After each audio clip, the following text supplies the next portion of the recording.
Musulmançılıkta donor болуу тыюу салынат. Мен билбейм муну ким айтты шуну.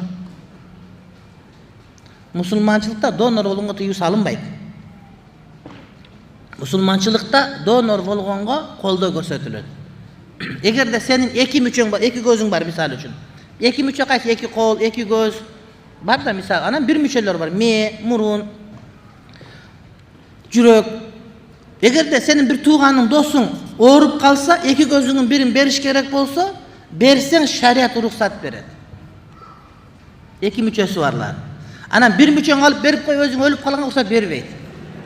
А бирок өзүң өлүп бараткан болсоң, бардыгыңы берип койсоң сооп болот. Ушундай учур катталды Америкада. Бир таксырыбыз авария болуп ооруп, анан бир канча күн жатты. Ден соолугунун барды таза, бирок мээ иштебей.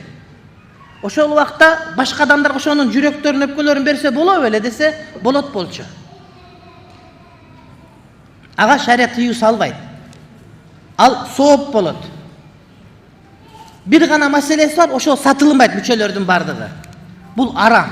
Эгер сатса болот деп айтсак, анда адамдарды уурдоого жол ачылган болот. А бирок соопчулук үчүн берсе болот. Бул соопчулук үчүн ансыз өлүп атат, ансыз тең чирийт бардыгы, ошонун бардыгын башка бирөөгө берсе, ошолор ошонун атынан мечит салып койсо, же мектеп салса, же бир жетим балдар үйүн, же бир көпүрө салган болсо, өмүр бою сооп жетип турбайбы? Жандай эмеспи? Мен колуман келишинче кан бергенге аракет кылам. Ал эми сабактарда угуп калсам, бүгүн барып кан тапшырышын авария болуп тур, дайыма айтып турам, урматтуу бир тууганым. Бирок менин канымда холестерин көп деп алышпайт алар.